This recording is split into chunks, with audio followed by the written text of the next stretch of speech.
Hi everybody, Fran and Kim with Jump Realty. It is Wednesday, October 19th at noon, and we are talking about all things Windsor real estate.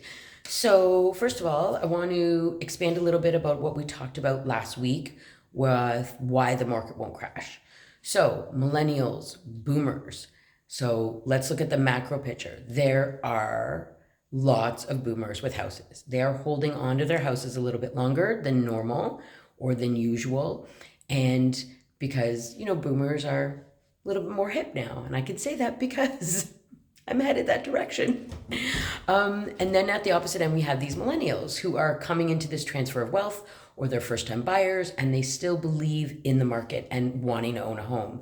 And so there's this little tug of war, right? Because these boomers are holding on to their houses longer, which is affecting inventory. And then there's going to be this influx of these millennials who want houses, along with the third trifecta, making the perfect storm, immigration. There are hundreds of thousands of people coming into Canada constantly every year, and they need housing, which is one of the reasons that rentals are up because housing isn't available.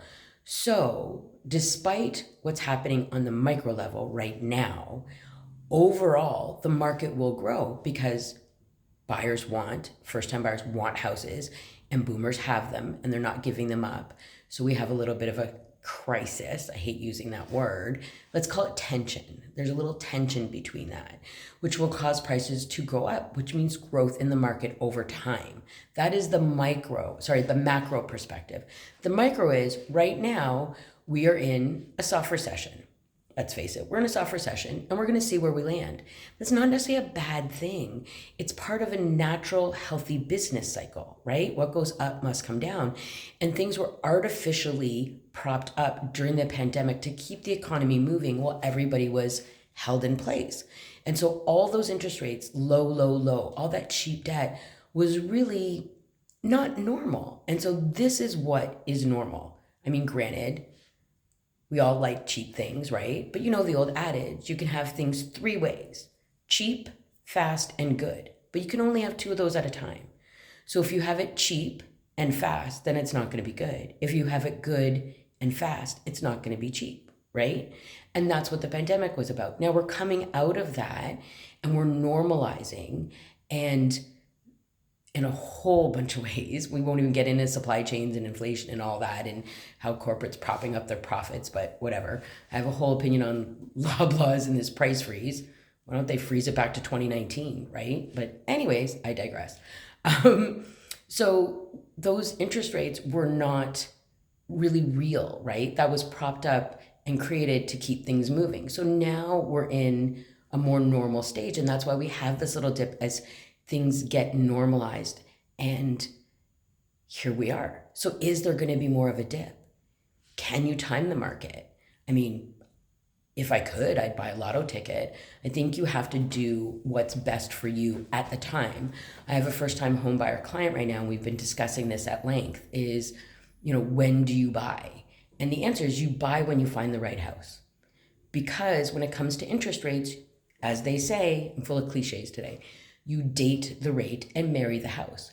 So maybe the best thing to do is get a variable rate. Maybe finance for 5 years or 3 years and then refinance. There's a lot of options out there. There's a lot of great mortgage brokers: Shelley Russell, Mike Habibi, Eric Farron.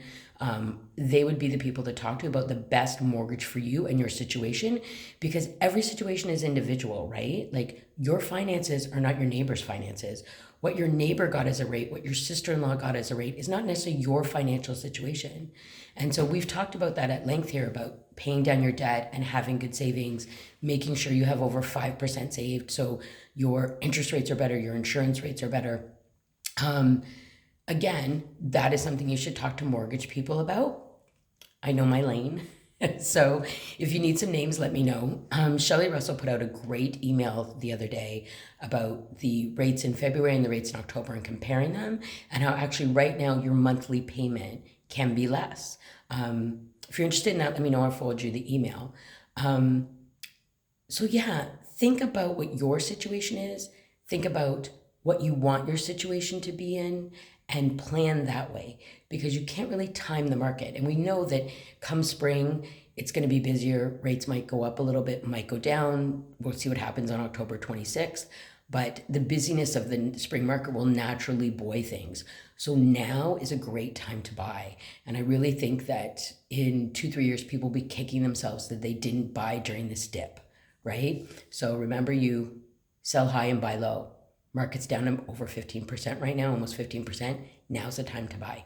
So if you want to go and do some showings and you want to buy, or you have some questions, give me a jingle, Fran Enkin, 519-919-6918, or DM me here and I'll answer any questions you have. Stay warm, guys. They're talking about snow, and then the weekend they're talking about 60. Welcome to Windsor weather, right? Hey guys, have a good week. Bye.